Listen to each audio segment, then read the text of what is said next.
Joining us now for World Brief is Adefemi Akinsanya. Good morning, Adefemi. Good to see you again. Oh, good morning, Dr. Ruben. Good morning, Ayo. Good morning, Rufai. It is always a pleasure. It's the highlight of my morning hearing your voices. So, as always, this is going to be a wonderful Thursday because I've heard in it, Rufai, in it. It is. Let me tell you what's happening around the world. Let me tell you what's happening around the world today. Of course, let's start over in the United States, where a Democratic presidential nominee, Kamala Harris, will be sitting down for her first proper sit-down interview with CNN. It's Dana Bush she'll be sitting down in front of, and it's going to be her first of its kind, especially ever since securing the Democratic Party's nomination. And she will not be appearing alone. She will be appearing alongside her running mate, Tim Walz. The two of them will be sitting down in front of this journalist for this first sit-down interview. And because of that, there have been opposing views as to how this is going to be received. On the one hand, there is, of course, the adoration and the positivity behind the decision for the two of them to appear at this interview together. It gives the Democratic voting public, or indeed the voting public in general in the United States and outside, to have an opportunity to actually listen to these people one-on-one. Sometimes when you're on the campaign trail and you're speaking in front of huge crowds of your supporters, sometimes the nitty-gritty of what you're deciding to do gets drowned out by all of the support. But the beauty of an interview, as we all know as journalists, is that when you sit down for a conversation, all of that pomp and circumstance falls by the wayside. So it gives the viewer, the audience, the opportunity to actually listen to what you have planned for the country, how much chemistry the two of you have as running mates. Is this a union that people should throw their vote behind? So I can understand why she's decided to choose her running mate to join her on this interview. However, on the other side, there's also a little bit of criticism on this decision, because as we know, Kamala Harris's decision going from a vice presidential candidate hoping to be re-elected back into office under Joe Biden, that has changed so quickly to her being fast-tracked into the party's flag bearer. And because of that, she's been able to, in some extent, perhaps circumvent the rigorous process of a presidential, nomination process, a primary vote. She didn't have to go through that taxing process, and perhaps because of that, some would suggest that the reason why she's choosing to sit down for this interview with Tim Walz is because perhaps she's trying to avoid, a rigorous one-on-one situation, which she actually hasn't had leading up until this point. So it'll be really interesting to hear your thoughts, whether or not you think it's a good idea, or perhaps you agree with some of this criticism as it pertains to her decision to appear for this interview with CNN with her running mate. It is happening tonight in the United States, late tonight, but for us in Nigeria and over this side of the world, it will fall into Friday, and of course it will be discussed thereafter. So that's our first story. But also staying in the United States, there's a little bit of a harrowing one. A Nevada politician, he has been found guilty of murdering a journalist. His name is Robert Tellis. 47-year-old Robert Tellis he had been behind bars since 2022 while he awaited trial for this murder of the journalist who worked with the Las Vegas Review-Journal. He was the investigative journalist. His name was Jeff German. Jeff German had written a scathing piece on Robert Tellis's office, how it worked, and he talked about the corruption going on in that office. And as a result, according to reports, it damaged beyond repair Robert Tellis's political career, and also, again, according to reports, also damaged beyond repair his marriage. So prosecutors say that it was that loss that motivated Robert Tellis into murdering that journalist, stabbing him to death. Now, it's also important to note that despite him being found guilty in a court of law, he has always maintained his innocence, pleading not guilty. But as we know, the jury who were presented with DNA evidence did choose to find him guilty of the charges against him. And when the verdict was read out in court, he did hang his head down, and it is expected that he will be sentenced in the coming coming few weeks. It's unclear now what the sentence will be, but of course it is very likely that he could be looking at life in prison. And lastly, before coming back, actually I said lastly, I'm even rushing through my stories too quickly. I've got another story before the last one. Over in Haiti, of course, an island nation in the Caribbean, has been suffering from insecurity, from violence, from gang-based violence throughout the island. And as a result, you've got the armed forces, the soldiers in the country, looking to recruit more people to help them fight this gang violence.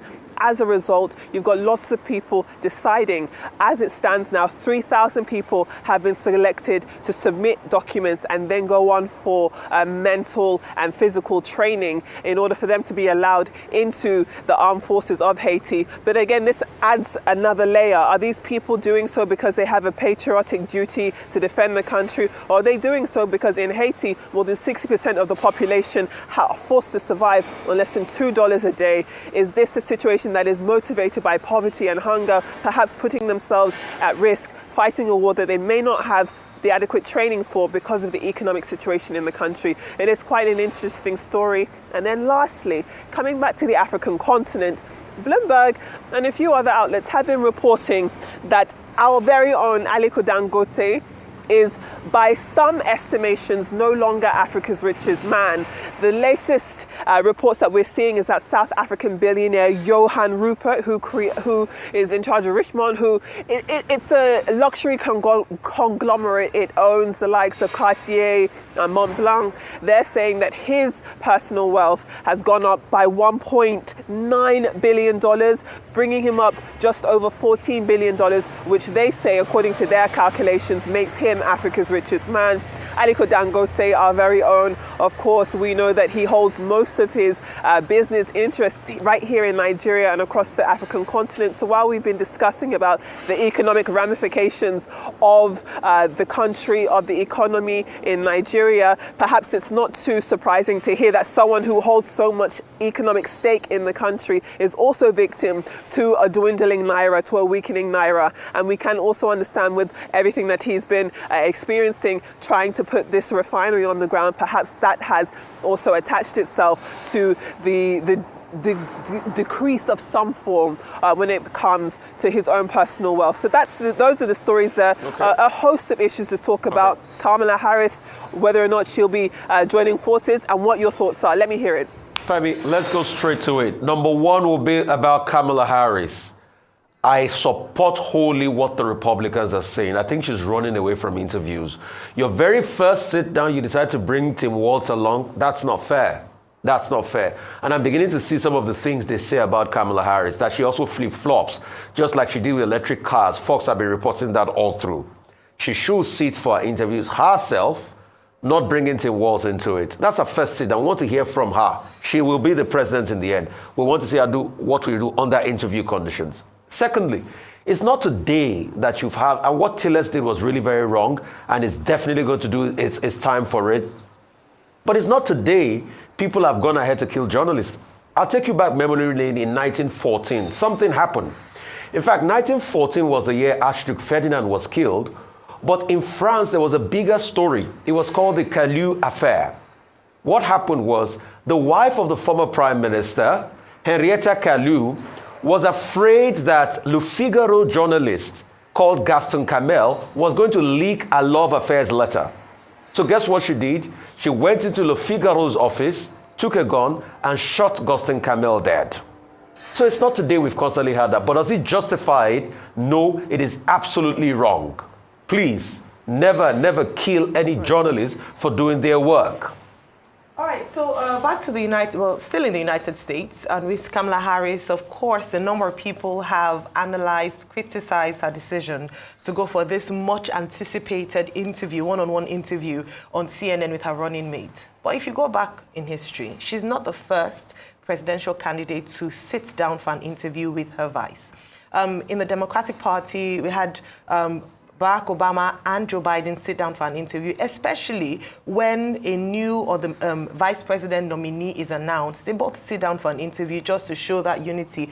Trump himself and J.D. Vance sat down for an interview together shortly after J.D. Vance was announced as his vice. So the peculiarity with this campaign is that she's come into the race quite late, well, towards the twilight of the race, and then she had been vice for a while before now choosing her own vice and together coming for an interview. So look back, Barack Obama, we had Hillary Clinton and the other team, Tim Kaine. We've had herself sit down with Joe Biden for an interview as well. So I don't think it is too much of a struggle. What would shine would be who would take the bulk of the questions this evening, and people want to see how confident she would be and hopefully lay out her economic plans, which a number of people have questioned. We don't know if this might even be more popular than that debate. No, actually can't be more popular than the debate with Trump come September.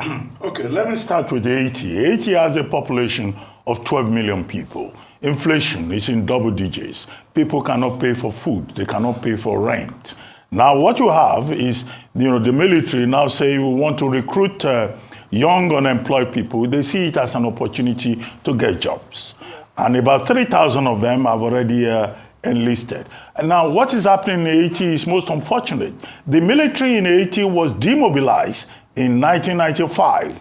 Then the Haitian government started what they call Coast Guard and Haiti National Police. But gangs, politically aligned gangs, filled the void in the 2000s. It was only in 2017 that the Haiti military was restored. But the gangs had already taken over the place and they continue to pose a threat. Now, we had a UN peacekeeping operation in Haiti. After that, you have the US, you have Kenya, talking about supporting the Haiti government with police.